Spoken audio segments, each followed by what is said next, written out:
This is CBC Here and Now. Violence against women and girls is one of the most serious issues facing society today. The Liberals promise action in the speech from the throne. He specifically said that either someone was making him paranoid or he was making someone paranoid. Danny Pickett was last seen October 24th, 2006. When you stop and think about it, it kind of like crawls up your spine and just... Team Smith reflects on its team spirit. It was unbelievable. The crowd was wild. A 1-2 punch of weather on the way for the island. West Coast, brace yourself for some dangerously strong winds tomorrow. Then on Thursday, we get a big dose of rain. I'll have all the details coming up. We start tonight with a tense police standoff in Mount Pearl. Witnesses say it began around noon on Jersey Avenue. There are two people believed to be inside the home, a man and a woman. And that's where our Terry Roberts is now. So Terry, what is the latest? Hey, yes, Debbie, I'm here in Mount Pearl where a tense situation is unfolding right now as we speak. This is about 6 hours now into this situation. A house number 17 here on Jersey Avenue. There's been a stalemate here all day between police and what appears to be two occupants who are inside that home. One of them, a male, Justin Wiseman, we've confirmed his identity, very well known to police, and also a female occupant who just minutes ago walked out of the house. And we've also seen Mr. Wiseman as well. He's been coming and going on the step, talking to police. Yeah, police have been trying to get him to come out. So here we have a situation now where Justin Wiseman, as I said, very well known to police. This is not his first standoff with the RNC. You know, back in 2013, a very similar situation. And also in 2014, you know, he had a very high-profile role in Her Majesty's Penitentiary, the riot at the chapel, where he was involved in that very violent situation, a member of the St. John's mob. So as we speak right now, as you can see the greenhouse right here, just beyond that there's a beige house, and that's where all this drama has been unfolding today. RNC here in very big numbers, including the tactical response unit, including with their assault rifles and all the equipment that they bring. So we'll keep you posted on that as more unfolds. Debbie? And that is our Terry Roberts live this evening. We'll get back to him, of course, if there is a development during our program. To Marystown now, where a controversial aquaculture project is the center of attention tonight. As part of Grieg NL's environmental assessment, there's a public information session taking place right now. And that's where my co-host Anthony Germain is tonight. So Anthony, set the scene for us. Well, I'm at St. Gabriel's Hall, Debbie, where last year 1,500 people showed up because they were looking for jobs with Grieg NL. They want to work in salmon aquaculture. Right now, a couple of dozen people filing in. This starts at 7 o'clock island time. And of course, if you've been watching Here and Now of late, we've brought you stories about problems in the international aquaculture industry. Washington State banning open net salmon farming. This hearing has only happened because a judge ordered Grieg and the government to force this environmental impact statement to happen. So earlier today, I asked Grieg's delegation just what their message is tonight. Gives us the opportunity to highlight the high level of equipment that we're using, along with the process, the sterile fish that we're using, and as well it should allay a lot of fears as to what the unknown is. Right. And you say sterile fish, those are fish that cannot breed should they escape. Correct. All right. And they're scientifically referred to as triploid. They're not GMO. It's simply pressure is applied, which renders them sterile at the larvae stage. So that's Grieg's take on the significant message they want to get out. However, the Salmonid Association of Eastern Newfoundland, well, not surprisingly, they've got some concerns. What are the safeguards? You started out with this that they're guaranteeing that that these pens are foolproof. Nothing is foolproof that's made by human beings, as simple as that. And that even an escape, minimal escape, can have serious environmental consequences. So from our point of view, you cannot simply bring in jobs if it means the destruction of the environment, the destruction of the recreational fishery, the destruction of the commercial fishery in the area. It's as simple as that. So this session is about to start in about 20 minutes, and we'll have coverage throughout Here and Now. Tonight I'll introduce you to an expert from Norway who says these cages are safe, as well as a young man who represents thousands of young people in the Burin Peninsula. He wants a job. But first, back to the news of the day with Debbie. Thanks so much, Anthony. And now to this story. The provincial government wiped the slate clean of legislation today and started with a new sitting of the House of Assembly. The throne speech laid out things government is proud of doing. But what's new? Here now's Peter Cowan breaks it down for us. Along with all the pageantry and ceremony that you get with a speech from the throne, we also got some hints today about what government's priorities are going into this new session of the House of Assembly. Bill number 1, the first thing up, is going to be changes to the Family Violence Protection Act. What's government going to be changing? Well, they're going to expand the definition of family violence to include things like psychological, financial, and emotional violence. These changes will send a strong message that all forms of violence are unacceptable, while supporting victims who are experiencing family violence to obtain an emergency protection order to help protect them and their children.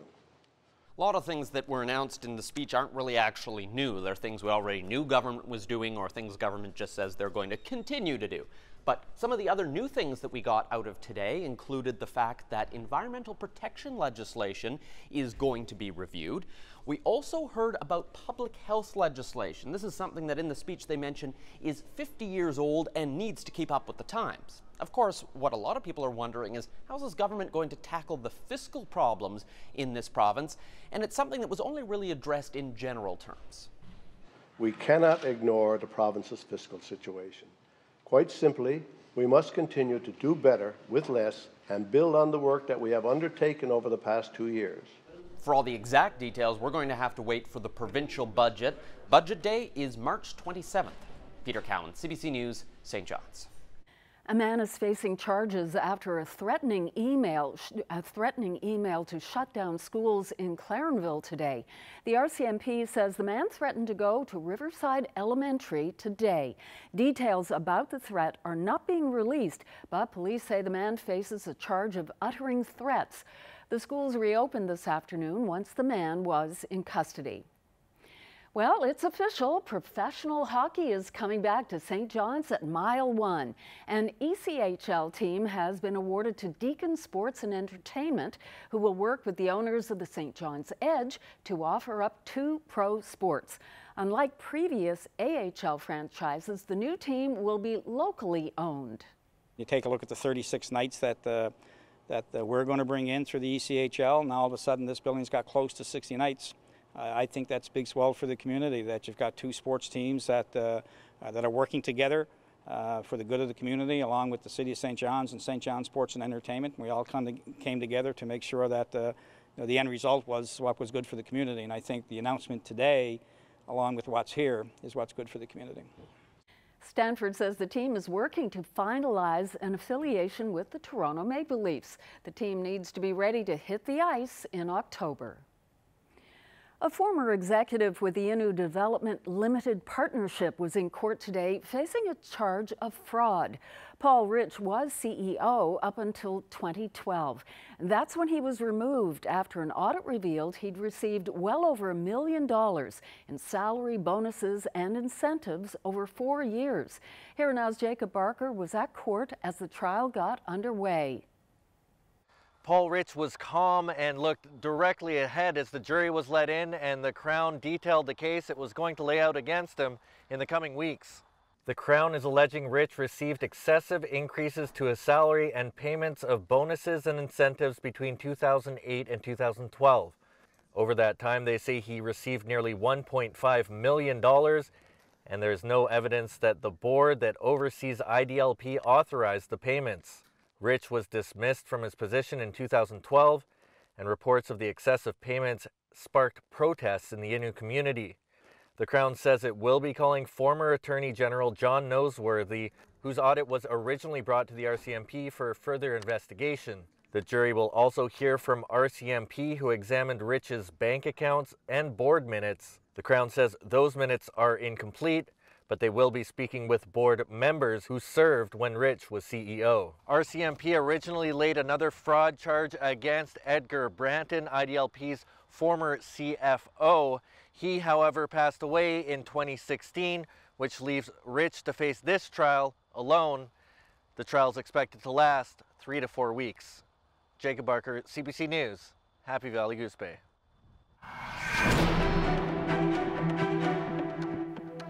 Tonight on CBC Investigates, the chance to increase your credit by 90% in 6 months. That's what a Paradise man claims he was told by a credit repair company. But Doug Randall ended up questioning exactly what he was paying for. After CBC Investigates started looking into this story, the company said it resolved the situation with him. Our Jen White spoke to Randall before that happened. Here's her report. Grow your credit score. Repair your bad credit fast. Get approved now. Doug Randall declared bankruptcy 4 years ago. Last fall, he came across an online ad for Canada Credit. They told me what they would do, clean up my credit report, and they would give me a prepaid or secured credit card that I could put whatever amount I want on this card to, rebuild my credit. Randall was told he was approved. He signed a contract with the company, paying $199 for a setup fee, and agreed to pay $79 bi-weekly for 16 months for what Canada Credit calls a microloan from a third-party lender. But Randall didn't get any money from that loan. It was going to Canada Credit to cover membership fees. On its website, Canada Credit says customers get a secured credit card, access to a credit repair app, and live one-on-one premium support. But Randall says his credit card never showed up. When he called Canada Credit, he said he was told he'd have to pay another $150 to get it. And he later found out his loan wasn't being reported to the credit bureaus. There's a lot in that contract that I just didn't get. It was just a run around each time, every time I call. Then they told me not to call back anymore because I was harassing them. Canada Credit has been in business for about a decade. The Calgary-based company is run by this man, Sheldon Wolf. We put trade lines, healthy, positive trade lines on your credit. We monitor them, we synchronize them, and we also monitor your credit so that no errors are going to show up on your credit. And if they do, they're fixed right off the bat. Randall said when he asked a Canada Credit representative if he could stop the payments, he was told he'd be brought to a collection agency. They were sort of saying, well, you signed in. Tough luck. I initially spoke to a representative from Canada Credit's legal department, but she refused to give me her name. She said the company would conduct an internal investigation into Randall's case. Then this email. Canada Credit and the customer came up with a mutually acceptable resolution. Randall has since declined to comment. Meanwhile, Service NL says Canada Credit isn't licensed in this province, so government doesn't have any jurisdiction over its operations or advertising practices. The department says it's important for consumers to know as much as possible about the companies they are dealing with before entering into business with them. Debbie? Thanks very much, Jen. That's the CBC's Jen White reporting. Well, there's a plan in the works to start making medical marijuana in Paradise. This is where the people behind the proposed plant want to put it, on Topsail Road. There's an application in to the Paradise Council to develop it, but the town won't say who's behind the plan or release the application made to council. However, the town of Paradise says the proposal will have to be approved at a public meeting before getting the green light. Well, we're midway through the Provincial Winter Games in Deer Lake with lots of medals being given out today, including a bronze to the Central hockey team. They beat Avalon 3-1, and one player in particular could feel the stadium's vibrations as his team won. Noah Walsh is hearing impaired, something that has helped him be a better player. Here now's Colleen Connors has his story. The hockey team from Central has practiced hard since September, and it's paid off, the bronze medal showdown at the Provincial Games. Teens from Grand Falls Windsor and Middle Arm dominate and take the win. It's all thanks to a strong team, good coach, and this skater, Noah Walsh, who just happens to be hearing impaired. Noah's one of my best friends. I stay with him a lot. He's very quiet because, he can't hear that well. But for a guy that's hearing impaired on the ice, he hears a lot and he's very aware. I've been playing with him since I was 4 or 5 years old in minor hockey, and he came the way up through and was always one of the top players on the team. Walsh is 13. He had cochlear implants since he was 18 months old. At times, but rarely, the rink is a bit too loud and overwhelming on his ears. Sometimes I might not get everything, but I just follow through the passes and that, and just read lips and that. If I'm talking to my coach and I don't understand, like if music's playing or something. Walsh has been on the ice since he was 4 years old. He follows the movement of the puck and the player's skates. That helps him to be a better, faster player. I can understand vibrations and that a lot more. His teammates admire those skills. He's more of a skating, stick handling, more of an offensive forward. Not very tall, so more on the faster side. And now, with a big win under his belt, Walsh can't wait to go home to Bayvert and tell all his friends about the bronze medal. I just find it really fun, and just being with my friends and creating a lot of memories is just really fascinating.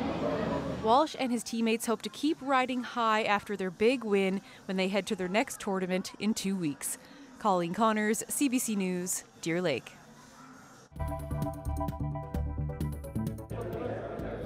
This man came all the way from Norway, and he's got a big job tonight. He's a sea cage expert, and he wants to convince people that Gree-Ganell's big plan for aquaculture in Placentia Bay is completely safe. That's after the break.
Welcome back to Here and Now. I'm live in Marystown because, as I mentioned earlier in the show, or if you're just joining us, Germain has an important public information meeting going on right now in the same hall where 1,500 people came looking for jobs not so long ago. One of the people who's going to speak tonight is an expert from Norway, and he's got a pretty tough job. He's convinced that the cages that Grieg are going to use in this project, should it be approved, are completely 100% safe. Part of his job is to assuage the people who are concerned that salmon are going to escape and affect the wild salmon population in Newfoundland and Labrador. We put a lot of effort in our technology, in developing the Midgard system and the cages and the nets and everything, moorings. And so it's that part of it, and it's also the fact that we are producing jobs. There will be a lot of jobs here, a lot of opportunities for young people and else, yeah. And what's the quality of those jobs? It's everything. It could be, with respect to Grieg, it could be human resources, it's economy, it's engineering, it could be some people working with me.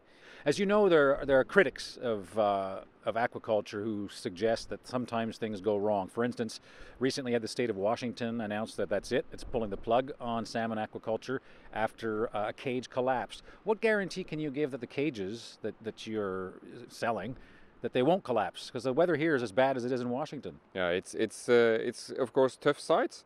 What we are doing, we put a lot of resources and money into research and development. And this Midgard system, we have tested it in full scale. We have done model testing at Sintef Marine Tech in Trondheim, and with that we mean that we have an extremely robust system, and we have sold now up to about 900 Midgard systems, and we have no reported escapes. Right, and no collapse cages as they had in Washington? Oh no, and that's why I'm here. I'm making people confident on our systems and familiar with our system being designed just as the offshore installation. So it's designed to handle bad weather, incidents and stuff like that.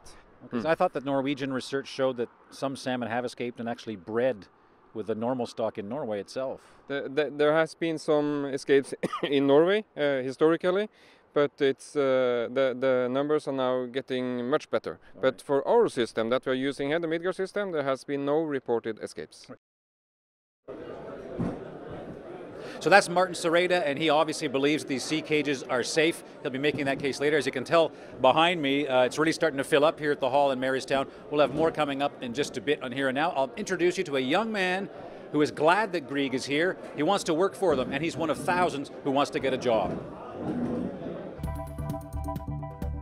If you look up the definition of happiness, you'll see a picture of these guys. Team Smith, just back from their very first Briar. We'll have a chat about the memorable week that they had in Regina. That's just ahead.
And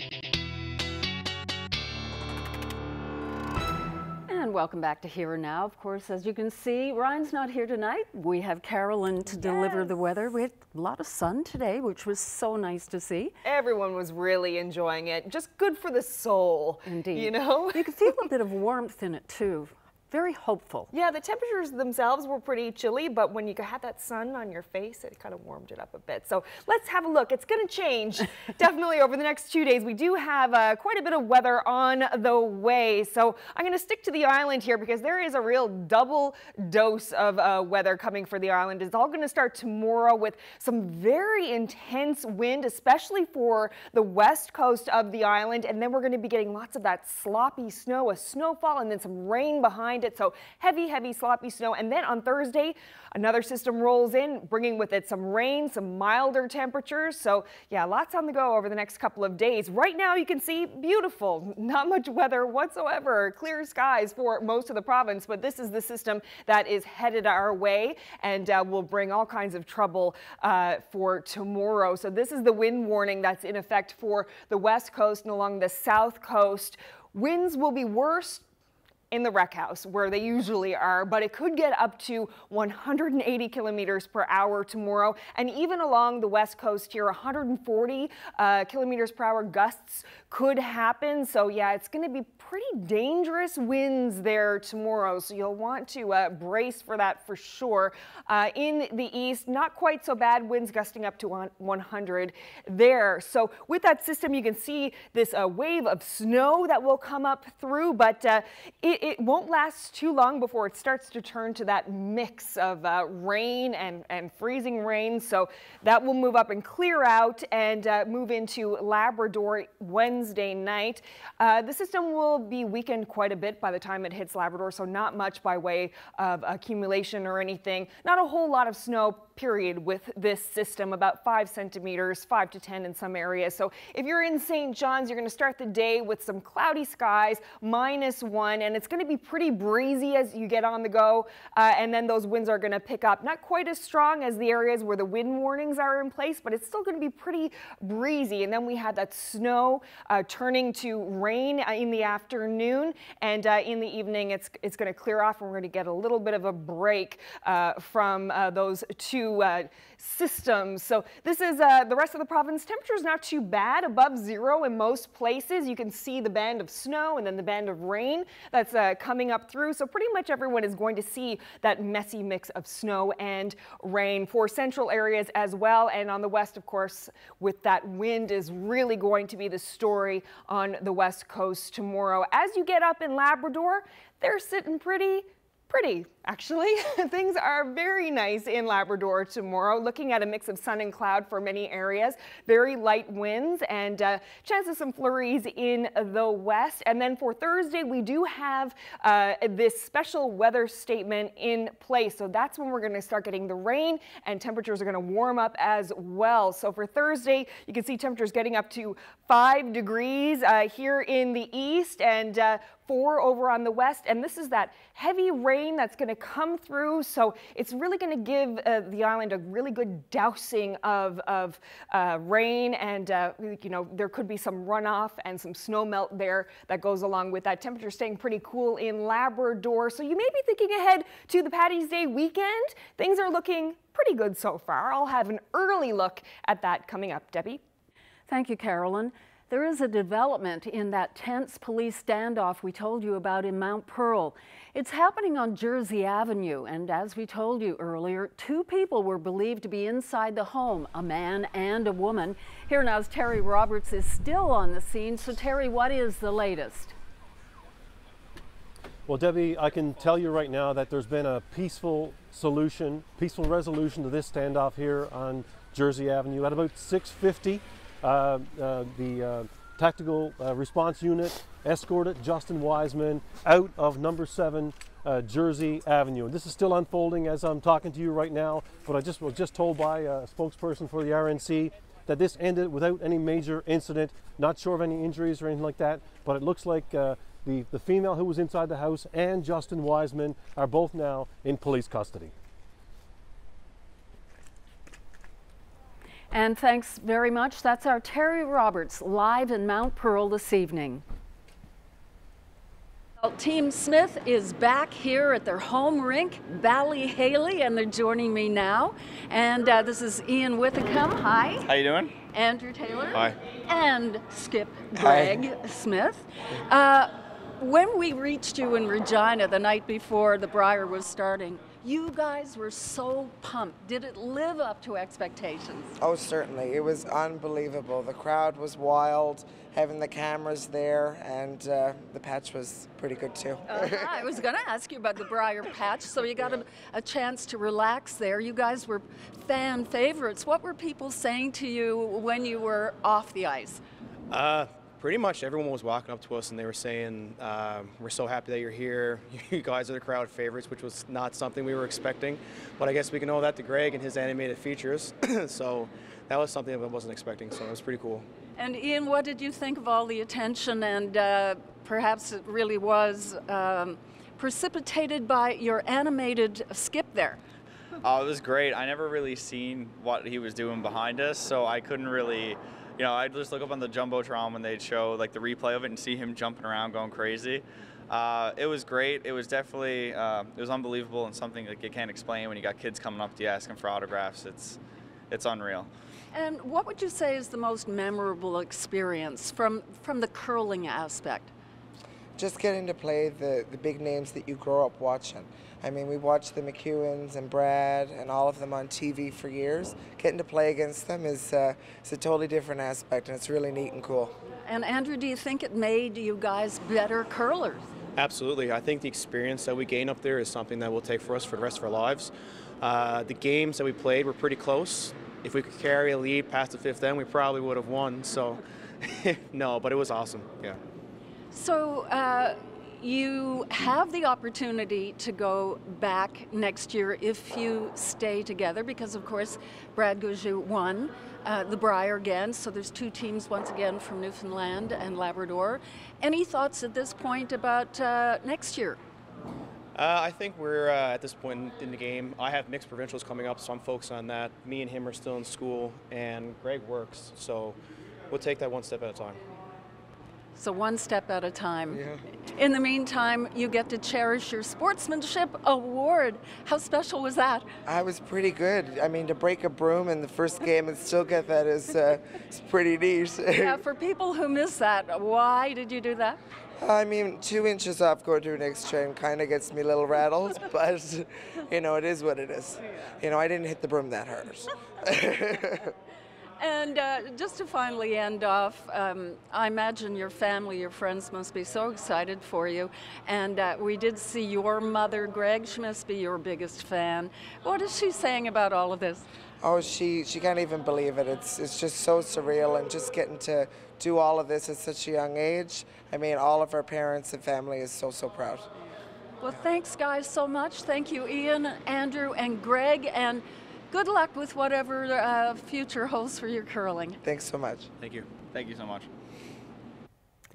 Feet have hardly touched the ground. They did say, by the way, the very first game, I believe it was Andrew said he couldn't even feel his feet. It was just like he was numb, but they had a fabulous time. Great energy from them. And wouldn't it be great if they got another crack at the provincials to go to the Brier again? It would be. And by the way, missing from that interview was third Matthew Hunt and their coach, Joe Murphy. At approximately 11 o'clock p.m., Daniel left the club to visit another club, and he hasn't been heard of or seen since that point in time. Almost 12 years later, his family is still searching for answers.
everything is as it seems. That's certainly the case when it comes to the disappearance of Danny Pickett. He was 25, a fisherman who just wanted a night out on George Street. But where he went after bar hopping 11 years ago is a puzzle police can't solve. It's a case involving divers, missing clothing, and a psychic. Tonight, Here Now brings you episode 2 of a new series called Last Seen. Here's Ariana Kelland. St. John's Harbor, the backdrop to a devastating mystery. I think that somebody somewhere has knowledge about this and what happened. It's clearly a mystery in terms of where Daniel Pickett went on this particular evening. You can accept it, but I mean, it's still, when you stop and think about it, it kind of like crawls up your spine.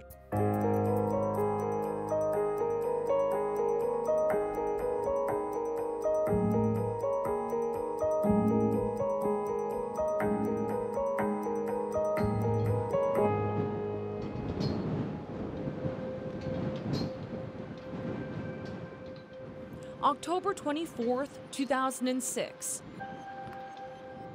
A Tuesday night, 25-year-old Danny Pickett and a fellow crew member from the Newfoundland tradition set out for a night on the town. The last night before Danny headed home to Clarenville. At least that was the plan. At approximately 11 o'clock p.m., Daniel left the club to visit another club, and he hasn't been heard of or seen since that point in time. According to the RNC, Danny had been at the Cotton Club earlier in the night, but met up with his crewmate at nearby Turkey Joe's. He'd planned on returning to the strip club, then eventually back to the Newfoundland tradition to sleep. But how far Danny Pickett got has everyone stumped. What his family knows for sure is that he was alive and well at 10:45 that night. He called his twin brother Dennis from Club 1. He was very nervous at the bar. He felt, I'm not sure what he was nervous about. And he told my brother that he would see him the next day, and he told my brother to tell Mom Dad he loves him, which he normally said in a phone conversation. He specifically said that either someone was making him paranoid or he was making someone paranoid. Danny Pickett never made it to his 1 o'clock ride to Clarenville the next day. In the weeks after his disappearance, police searched alleyways and side streets. Divers took to the water near the Newfoundland tradition. Maybe he lost his footing, fell in the water, swept to sea by strong currents. A tragic accident. If it was, his siblings don't think police acted soon enough. I think divers should have been put in the water within the first 24 to 48 hours, as soon as it was time, not a week later. Shouldn't have took 2 weeks for him to go to the bars that he was at, asking questions and flashing his picture, because no bartender is going to remember a face after 2 weeks. It was just pointless, just pointless. Police know very little about what happened. Earlier in the day, Danny Pickett took out $200 cash from an ATM. Later in the evening, another $40 was withdrawn. After that, nothing. No bank activity, no movement, no sightings. It's as if Danny Pickett just vanished. Police spoke with witnesses, friends, and crew members. There's one person they'd like to speak with, an unidentified female, a woman who friends say Danny was planning on meeting that night. There was no description provided to the friends. There was no name, no address. In fact, the friend who he was with on George Street did not see this female. He only became aware of this information through communication with Daniel. And what about the phone call about Danny being nervous at the bar? Warren says they looked into that. We did review it. There was no real credibility established to that particular point, and we have no factual information to suggest that an altercation took place that evening between Daniel Pickett and another male.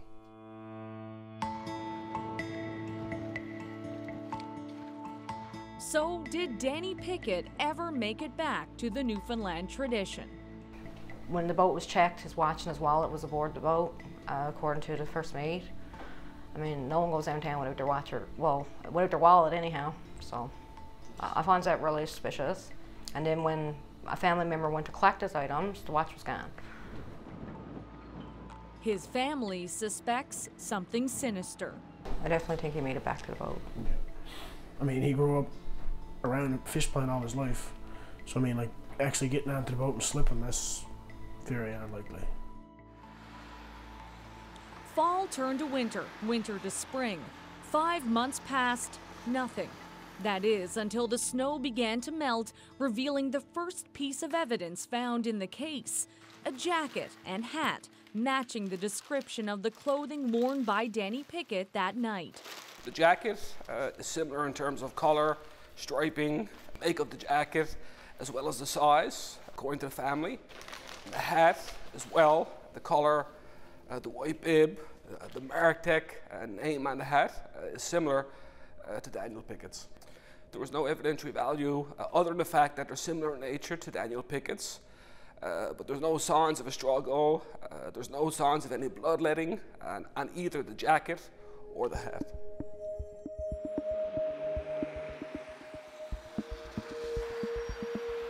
It was found behind Campbell Ship Supplies on Water Street West, about 2 kilometers from George Street, on the route Danny Pickett would have taken if he planned on walking back to the ship. But family members say it wasn't any ordinary member of the public who found it, but by psychic Shelley Stokes. Without some evidentiary proof someone did something to Danny Pickett, it can't be tested for DNA. Instead, it stays closed up in this box. Potential evidence for a potential criminal case. For now, Danny Pickett is just missing. You never know what happened. I mean, he could have made it to the boat and he could have slipped in the water. I mean, he could have hit his head, he could have had amnesia, he could be in Mexico for all we know. You never know. It's just something that You don't know. You don't. I have thought about every possibility in this world, gone and here, and you'll never have answers. There is no answers. I mean, you can accept it, but I mean, it's still, when you stop and think about it, it kind of like crawls up your spine and just stays here. Yeah, it's like, you know, it's a scary thought.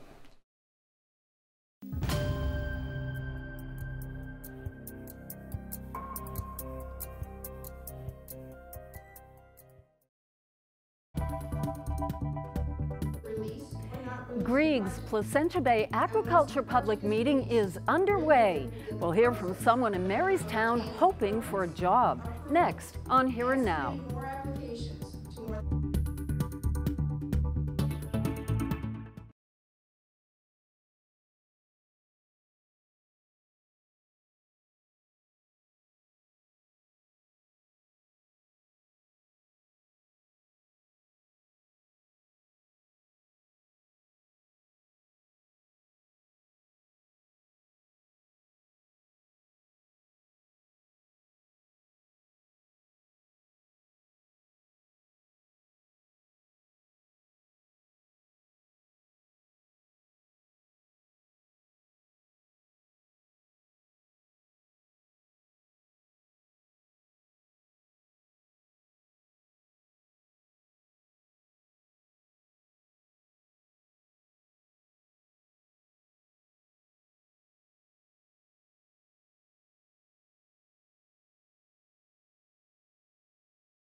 Welcome back. It is time now to meet our young athlete of the day. And this would be, she's only 3 years old. She always is eager to try new activities, and her name is Corey Grace Hurley from St. John's.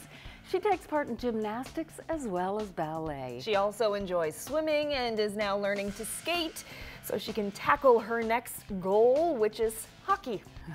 Congratulations, Corey. You are today's Young Athlete of the Day.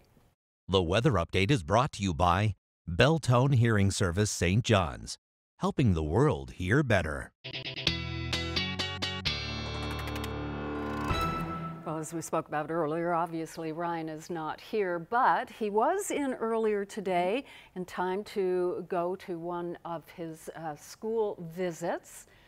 Yes, here are the kids from Ms. McGraw's grade 1 class at St. Francis of Assisi School in Outer Cove. Oh, they look so cute. I wonder what they talked about. We'll have to find out from Ryan if they've stumped him with any questions. Oh, I'm sure they had great questions. Grade 1s. Thanks for welcoming Ryan to your school. Now, just wanted to start with this photo. This was just sent into Ryan's Facebook page showing that the wind is really picking up in the rec house area. So already we're seeing some effects of that. So yeah, that's we have a wind warning in effect for tomorrow. So as I mentioned, winds are already picking up in the rec house, but winds could get up to 180 kilometers an hour tomorrow, 140 along the coast, a little bit lighter in the east, about 100 kilometers per hour in the southern Avalon area and along the south coast. So it's going to be a very breezy day tomorrow. So tonight into tomorrow, we're going to start to see that snow come up through the island on Wednesday morning. Not a huge amount of snow in southern areas. Could see 5 to 10 centimeters, 2 to 4 as you head north. So not really significant snowfall, particularly because it's going to be followed by some rain and that messy mix, making for some very sloppy, heavy snow along with those strong winds. So it's not going to be the greatest day. Labrador looking great, though. Wednesday evening, you'll see some of those flurries move in. So this is a picture of the island tomorrow. So you can see that mix of snow and rain for pretty much everyone. Temperatures above 0 everywhere, so it won't be too cool, but again, those winds will be gusting pretty strongly. Labrador looking very nice with mostly cloudy skies for most areas and temperatures around 0, -2. Chance of flurries in Labrador City tomorrow. And then we have the special weather statement in for Thursday. So there's these back-to-back systems coming through. This system is going to be a bit different. It's going to bring rain, and it's still going to be very windy, and it's also going to bring milder temperatures. So we're going to see some snow melt and possibly some runoff. So you want to keep your eyes peeled for anything that could come along with that, like flooding and that sort of thing. So Thursday overnight, into Thursday morning, you can see the system coming up through, starting in the south and southeast, coming up through the island, hitting St. John's in the morning time throughout the day. And again, those winds are going to be very breezy, some flurries there in Labrador throughout the day there. So yes, rain and windy, but temperatures getting up to 5 degrees in the east, 6 in central and in the west. So it is going to be nice and mild, but it's going to be wet and windy, and we have some flurries there for Labrador as well. Now, once the system is gone, then things start to quiet down quite a bit for the next few days. We have chance of flurries in a bunch of different areas on the island, chance of showers or flurries in the east on Friday afternoon, chance of flurries in central and flurries as well on the west coast, but nothing major coming through. It's going to be pretty quiet, as well as in Labrador, periods of snow for western Labrador on Friday afternoon. And here's a look at, you know, the Paddy's Day weekend. Everyone's wondering how it's going to look. So far, so good. Chance of flurries, but it's looking pretty quiet. No major systems on the horizon. So yeah, it might be a nice weekend to head out. And in Labrador, temperatures staying pretty cool, -5 in Happy Valley Goose Bay, with that flurry trend happening right through until Tuesday. Well, here in Marystown, they've had to bring out some extra chairs. They've got about 200 people at Grieg NL's meeting here as they discuss the environment impact statement. But one of the aspects that Grieg is also emphasizing are the economic benefits for a region like the Burin Peninsula. A lot of the people in this room, they're interested in jobs as much as they are in the environment. I met up with one young guy today, 22-year-old, and he's keeping his fingers crossed that he's going to get a job. Some really permanent employment here in the Burin Peninsula, because there's just part-time jobs and there's not really anything permanent for young people of my age. I went to college and to try and get a career in safety, but I haven't had any luck in about 3 years. Now, were you actually one of the people who came to another big meeting that Grieg had when everyone was looking into jobs? Yes, I came back in March last year when they had the big meeting at St. Gabriel's Hall in Marystown. And there was more than 1,000 people looking for work, right? Oh, there were many people. The place was packed. So would it be a safe bet to say that here on the Burin Peninsula, most people are favorable towards Grieg's project? That is something most people could probably agree on.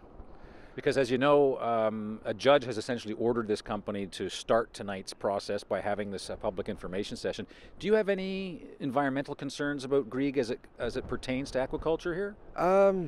Not really. Not personally. I think this is going to be something that's all pro-environmental. I don't think there's going to be any issues. So you've done some research about this? I've looked into Grieg, and I've thought they were going to be a great company, and I think it's going to be a really great asset for Newfoundland and even the peninsula itself. Right, so no concerns that having almost a dozen cages of salmon might present an environmental risk for Placentia Bay? I think they're going to do a good enough job with making sure the nets are going to be secure. Right. So in terms of aquaculture, there's lots of different jobs. There's jobs in the hatchery, there's jobs on the sites, there's jobs in the office. What do you hope to get? Anything that becomes available. Perry himself actually told me that you shouldn't just look for employment, but also training opportunities and anything that opens up for you, because you never know when a door could open anywhere.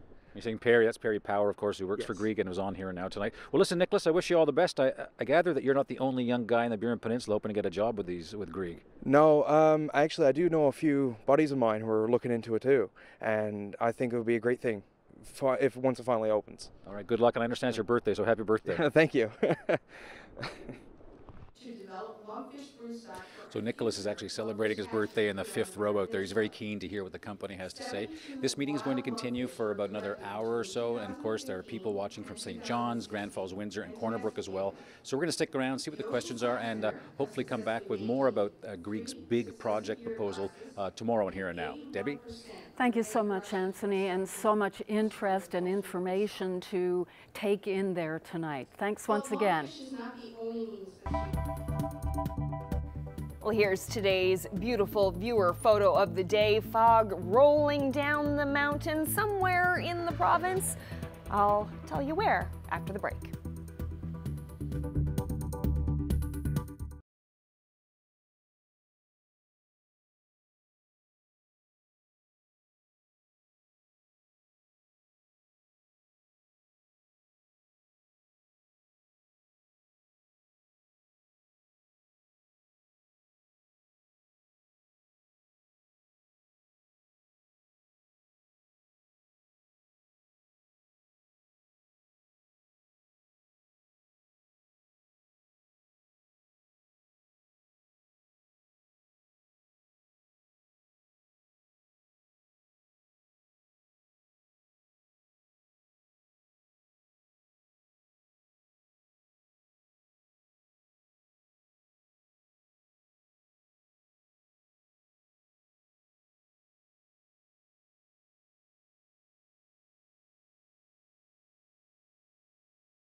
Welcome back, everyone. Pure gold for the folks at 22 Minutes. Once again, they have Doug Ford, the new leader of the Ontario PC Party, in their sights.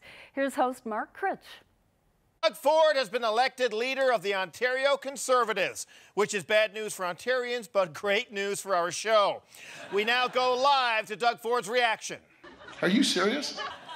What better way to make people forget about Patrick Brown than by electing Doug Ford? Interim PC leader Vic Fedeli claimed that he wanted to root the rot out of the party. Well, swing and a miss, Fedeli. Ford will now face off against Kathleen Wynne. The only thing these two have in common is that no one seems to like them. Having to choose between Doug Ford and Kathleen Wynne is a bit like having to choose between a root canal and seeing your parents naked. But if history has taught us anything, it's that an experienced woman can easily lose to an infantile loudmouth. I didn't know he was going to say it was like pure gold. Yeah, that's exactly what she said right before it started. So true. So, yeah, do you have any guesses of where this viewer picture of the day was taken? Not any idea. Did you say the geography or not? No. Just a mountainous region, of course, on the west coast, the Tableland. Yeah. Wow. Yeah, isn't that gorgeous? Yep, sent in by Heidi Baker Patey, saying that she could see, you know, the way the wind comes through the valley.